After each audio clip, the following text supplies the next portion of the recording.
تحول من لعيب العاب كمبيوتر للعيب بمشاعر وعواطف العالم.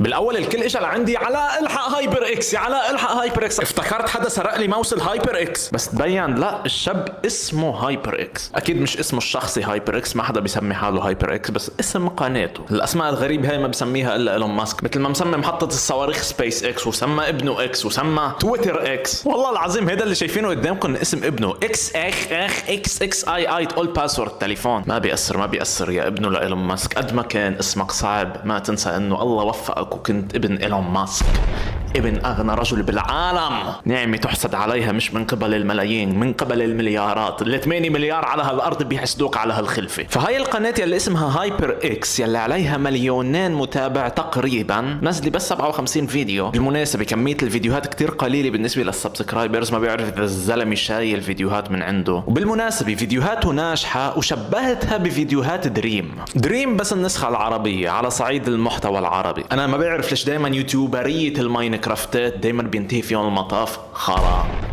لأن حتى دريم بتذكر صار معه شغلة كتير وسخة وبشعة، حالة تنمر رهيبة. حرام بس لأن نزل فيديو من 3 سنين عم بيقول هاي ايم دريم، يعني فرجة وجهه الزلمة، ما كانش مفرجي وجهه. عندك عشرات ملايين المتابعين بيعرفوك بس ما بيعرفوش شكلك، فرح يضل عندك سوسي انه لا، حابب هيك تفرجيهم شكلك بما انه هن بيحبوك، فراح فرجاهم شكله وقلبت السوشيال ميديا كلها تنمر عليه. قالوا لي انه تحول جاي، وانا بقدر اكشف الجاي من صوته، من تحت، من الديب الحنجرة تبعه بقدر اكشف الرنين اللي عم يطلع فيه، هل هو رنين جاي جوي ولا رنين ستريت. فلنسمع خشة صوته. عشان تعيش في ماينكرافت لازم بس تنتبه على قلوبك وتاكل عشان تهيل، ولو كنت دايما عندك طريقة عشان تهيل قلوبك ما راح تموت للأبد.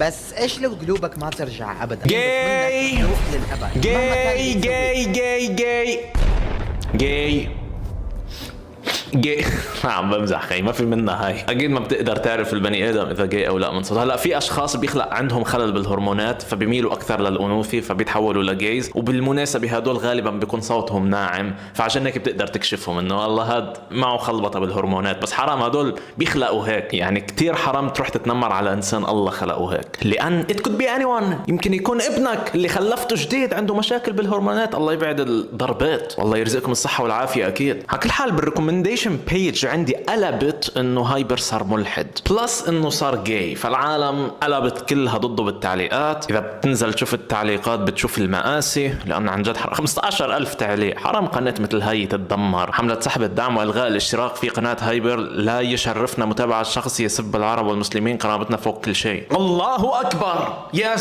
لهالدرجة عاملهم هول كلهم، يعني سب المسلمين، سب العرب، ملحد، صار جاي، شو كلهم هدول هيك. نسكافيه ما عملتهاش 3 in 1 نسكافيه ماكسيموم، حطت لك 3 قصص in 1، هو 4 in 1. ما يعني والله شركة نسلي عم بتغار. لحد هلا بحس انه العالم مكبر الموضوع، عشان بعرف انا هاي لما العالم كلها تقلب كانسل كلتشر، انه نحن اللي دغري من كانسل وبندعس وبنعمل وبنسحق. هاي مشكلة بالمجتمع، بكل المجتمعات بتلاقيها، يعني مش مشكلة عندنا بالمجتمع العربي، هاي مشكلة بتلاقيها بكل المجتمعات، حتى عند الاجانب في شيء اسمه الكانسل كلتشر. العالم كلها بتقلب ضده. مرة صارت مع مستر بيست، بس مستر بيست عنده ملايين المتابعين فما قدرش حدا يكنسله، وكانت اسباب الكانسل وقتها شيء جدا مرعب، يعني بيأثر عليه حرفيا انه فيديوهاته فيك، فيديوهاته يلي بيعملها والتحديات كلها فيك. فبتذكر اثرت عليه وقتها، بس الزلمه مثل ما بتعرفوا عنده 350 مليون متابع، شو بدك تدمر فيه لتدمر. اتهموه انه بيستخدم الفيجوال افكتس، يعني حتى الانفجارات اللي بتصير بالفيديوهات، هالاخبار بتعرفوا انتم كتير بيصير فيه انفجارات وقصص وتجارب وهالاخبار، في نسبه كبيره منها معموله بس يا اما عبر الاي اي يا اما بالفيجوال افكتس، عباره عن مونتاج بالعربي المشبرح. كان المفروض يكون هذا الفيديو اللي راح اعلن فيه اعتزالي عن اليوتيوب، بس شاءت الاقدار اني اعلن اعتزالي بطريقه شوي مقرفه.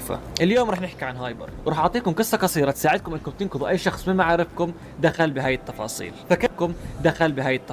فكان ما نبلش في حين لو هايبر دخل هذا الفيديو كعب اشوف في البدايه. هذا يقال انه صاحبه لهايبر، مش صاحبه، يعني كان مشارك بالتيم تبعه بماينكرافت، يعني كانوا يلعبوا مع بعض، يعملوا كيف سكواد ماهر كو ببجي موبايل ابن سوريا، يعملوا سكوادات صحبه. هالاخبار كاين الزلمه فينا نقول سكواد مع هايبر. مثل ما رميتنا ورميت دينك يا هايبر عشان شويه ناس واقعه، هذول الناس اللي حطت حالك بحضنها راح يرموك مثل كيس الزباله، بس يخلصوا مصلحتهم منك. مش عارف بعد سنه، بعد سنتين، بعد 3، بس جهز لي حالك اليوم راح ترمى فيه مثل كيس الزباله. انتهت رحلتنا في كوكب مغامرات، الى اللقاء.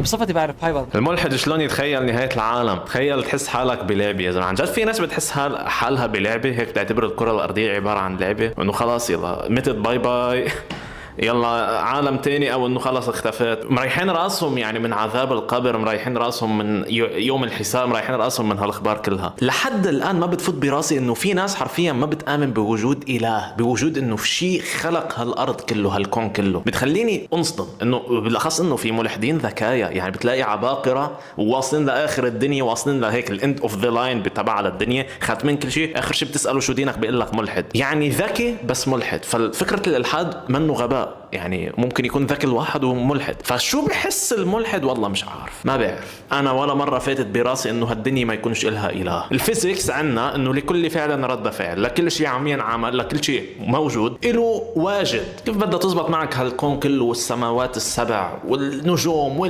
والمجرات، وكل ثقب اسود هو عباره عن سما جديده؟ يا عمي الضخامه كلها والهندسه كلها ما تقنعنيش انها صدفه، لا والله. 2016 2017 راح تسمعوا قصة مختلفة عن اللي سمعتوها من باقي اليوتيوبرز مثل سوردوم وغيرها، وراح نبلش من يا سيدي العزيز من 2020. هايبر عنده مرض نفسي، وهو انه بتعلق باي شيء مختلف عن المجتمع، واي شيء غني وبيطلع فلوس، سواء شخص او فعل بغض النظر ايش هو. اندرو تيت كان مشهور وقتها، فتابع اندرو تيت وصار يسوي زي اندرو تيت. حمزة تابعه وصار يسوي كل شيء بيسويه حمزة ويقلده بكل تفاصيله. وصلت معه لدرجة انه قرأ كتاب وصار يسوي اشياء كان يسويها في كتابه. فبال 2020 2021 بالنسبه للمرض اللي عم يحكي عنه صحيح موجود. هذا مره سمعت عنه هيك شيء، انه في بعض الاشخاص بتبقى ما بترتاح بانه تكون ماشي مع المجتمع تبعها. يعني خلص انت بالصف مثلا بتقول لك المعلمه للكل وطوا ايديكم، هو بيعلي ايده هيك، بيجي الفضول انه يعلي ايده. يعني بحب دائما يكون ماشي عكس اللي حواليه ماشيين. فبهذيك الفتره قاسم كان بيكرس حياته ومحتوى انه يقنع الناس ان الارض مسطحه. الارض مسطحه والمجتمع بيضحك عليك والمدارس تضحك عليك، اهلك بيضحكوا عليك، الارض مسطحه. كان قاسم يسوق هذا الاشي على متابعينه في اليوتيوب، اللي هن يعني اليوتيوب اللي جمهوره اصلا ناس عمرها من 10 سنين ل 15 سنه، هذول بيتفرجوا يوتيوب. فقاسم راح لهذه الفئه يروج لهم هاي الفكره. فبما انه هو روج الفكره هذه لا فئه عمريه صغيره، زي من كثر حبه لماينكرافت حب يشبه الارض بماينكرافت، هيك ارض مسطحه ولا نهائيه. انه هدول اللي بيقولوا الارض مسطحه بشرفكم يا زلمه، بشرفكم برو، يا الله، يا مستحيل تفوت بالراس. كيف فايت براسك؟ كيف فايت براسك انه الارض مسطحه؟ طل الدين على جنب، حط لي هالاخبار كلها على جنب. كيف فايت براسك انه الارض مسطحه؟ انا مش عم اقول لك اطلع على القمر، ما عم اقول لك اطلب من ايلون ماسك صاروخ هايبر اكس سبيس اكس يطلعك على السماء. عم اقول لك بكل بساطه سافر على اي بلد. طياره لما توصل على حد الغيوم بتبلش تحس عليها للارض انها كرويه، بتحسها، بتصير هيك تكعف هيك على مهل. تلاقيها كل ما عم تطلع على ارتفاع شاهق بتلاقيها الكره الارضيه عن بعد عم تكعف اكثر واكثر واكثر. فواضح وضوح هلا الشمس انه ما في شيء اسمه ارض مسطحه، ما عادش تقنعني. ومتابعينا يا عمي وراه شو بتقول الارض مسطحه؟ الارض مسطحه يا عمي. ومين اللي معدل اللي كان ورا الناس اللي تابعت قاسم؟ هايبر. على موضوع الارض المسطحه صارت كثير نقاشات، يعني ناقشنا يمكن حوالي 5 مرات قعدنا وبنحكي عن الارض المسطحه بس. فانا صراحه زكت منه، انا مش عايش عشان اقنع هايبر ان الارض مش مسطحه. فشو قلت لك؟ قلت له اسمع، على تفكيرك المتخلف هذا انت في يوم من الايام رح تلحد. قلت له اياها في وجهها على بلاطه. هو اولها ما اقتنع وانكر وحكى لا ومش لا وانا واعي وانا مش واعي، وصار ما صار، وسكرنا الموضوع وما فتحناه كمان مره.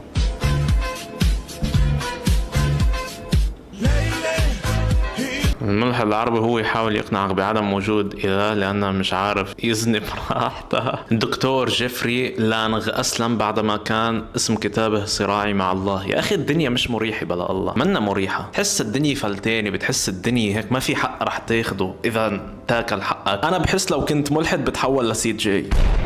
سرقة سيارات، سرقة بنوكي، سرقة ما بعرف، الدنيا كلها بتسرق قدامك، كل شيء حلال مباح لإلك لأن ما في حلال وحرام. بس فكرة انه في الله عم بيشوفك وفي حلال وفي حرام، فبتصير تخاف تعمل الحرام عشان عارف انه الله شايفك والله بيضربك بأي شيء. يعني اكلت مصاري حرام ممكن يضربك بصحتك، بصحة اهلك. فبحس الاديان عامل جدا مهم انه تخلي العالم تخاف من شيء، لأن مش كل العالم بتخاف من الدولة، مش كل العالم بتخاف من القانون. احنا مع الاسف فكرناه انه اقتنع وخلص سكر الموضوع، بس انه لا، طلع زي ما قلت لكم شاف حاله انا اللي بفهم والباقي كلهم متخلفين. وكان كل فتره يجي علينا فكره متخلفه ويناقشنا فيها. كانت النقاشات طول كثير، بس كلها كانت تنتهي بنفس الطريقه، ما نستنتج اشي وكل واحد يروح بطريقه، وهايبر يعتبر حاله المنتصر. فثقته شو؟ ثقته بتزيد كذا.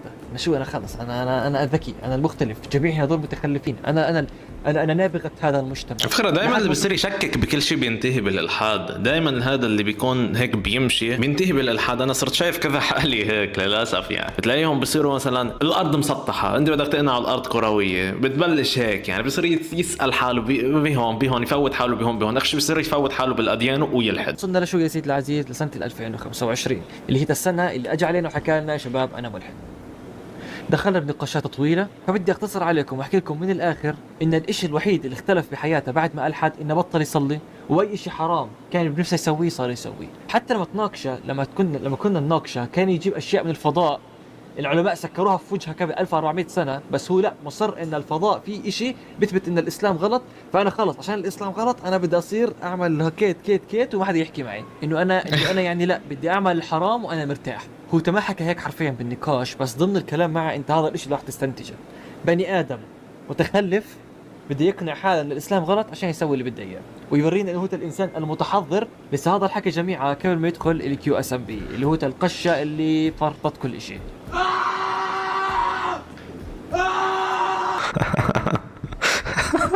يا الله من وين جايبهم هذول؟ هايبر شخص مصلحجي بطريقه قذره. مثلا بيجي عليك هايبر بحكي لك انا بدي خدمه معينه، تعمل له الخدمه هيك من عيونك بتطلع له الخدمه، وبعد اسبوعين رحت عليه تاخذ منه خدمه معينه، لان المبدا شو بقول لك اذا حدا خدمك لازم يخدموه الخدمه بطريقه او باخرى. فانت بتروح على هايبر بعد اسبوعين تطلب منه شيء معين، حتى شيء بسيط كثير بكون، فبصير انه يعني هيك يعني بحسسك انك زباله هيك، يعني شو بدك يا زلمه يا الله. ليش انا قاعد بحكي لكم هذا الحكي؟ لانه يا سيدي العزيز هايبر هو اللي خرب 3 مشاريع كنا شغالين عليها مع بعض.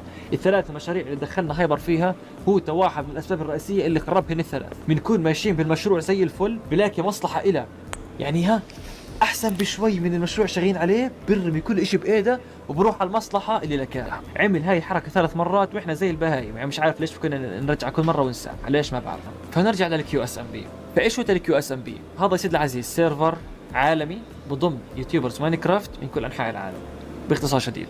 ففي داخل هذا السيرفر في مود بترجم لغتك للغه الانجليزيه عشان الكل يعرف يتواصل. طبعا هايبر من الناس اللي اختاروهم ليكون واحد من اعضاء هذا السيرفر، وانا طبعا مع الاسف يعني فرحت له. وكان داخل معه طبعا مجموعه يوتيوبرز عرب دون ذكر اسامي. فاثناء السيرفر كان هايبر ما بيحكي عربي، والعرب اللي حواليه يعني مستغربين انت عربي ليش تحكي انجليزي معه، يعني مش مفتخر بلغتك العربيه. الزلمه واصله معه بالقذاره لاي درجه ان لما اختاروه بالسيرفر، لما اعلنوا الاسماء اللي دخلوا جنب اسم هايبر كان علم الامارات.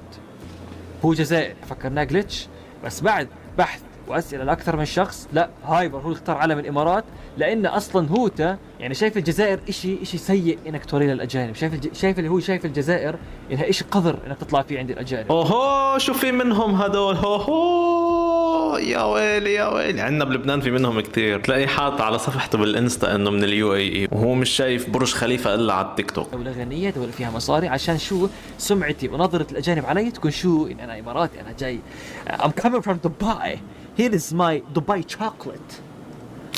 يا زلمه ايه ده؟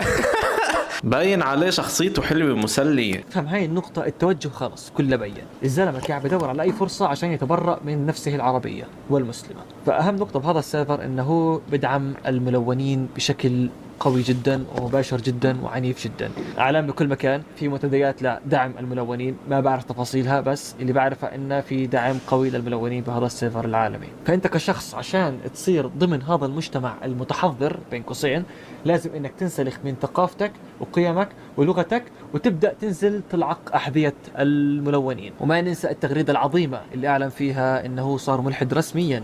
Tap Compare to view detailed quotes and supplier terms all in one place. Compare suppliers instantly with clear mock, FOB prices, ports, and payment terms.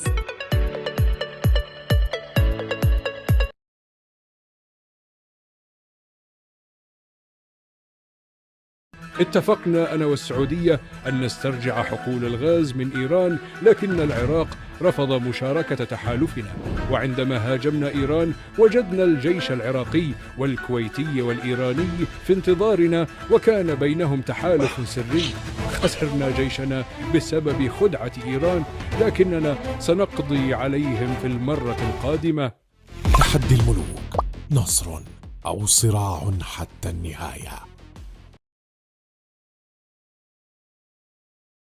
وما ننسى التغريدة العظيمة اللي أعلن فيها إنه صار ملحد رسميا ايوه اقراها، بدي اقراها. تركت الدين والكوميونتي اللي ربيت فيها ورحت على مطرحها لبلش حياة جديدة. قطعت حالي من السيركل اللي كنت فيها، من الدائرة اللي كنت فيها، يعني اصحابه وهدول، وغالبا هذا اللي عم يحكي بالفيديو قطع نفسه عنهم كلياتهم، غالبا رقعهم بلوك. التقيت بناس جديدة من كلتشر جديدة، من اديان اخرى، من عالم جديد، من مجتمع جديد. هلا ما عم بحكي مع حدا من هالناس. I used to talk back then. كنت عم بحكي معهم I disagree with everything I stood for back then. ضد اي شيء كنت واقف معه من قبل. يعني عم يغسل حاله من كل شيء، عم بيجرد حاله مثل ما قال. بعد ما قريت الرساله واضح انه هايبر اكس كان فزعان منه لهذا الشخص اللي عم يحكي هلا بالفيديو، انه هذا الشخص رح يعمل عليه هيك فيديو. كاتب بالتويت انه في حدا عم بفتش بماضيه ويمكن يطلع بقصص انتم ترفضوها. فهاد كانت ايمان ومعتقدات قديمه، انا هلا بمعتقدات وايمان جديد. يعني عم يغسل حاله من طريقه تفكيره القديمه. والله وفعلا اللي صار زلمه طلع فضح وفضح. العمى هاد قلب الراي العام كله على ظهره لهايبر اكس. القديم ناس متخلفة، ناس غير متحضرة، ناس سيئة ولسانها وسخ.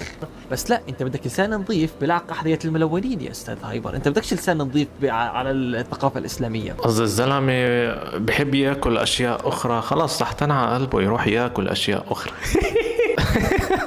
10 سنين خد شبها يا عمي، بديش اياها.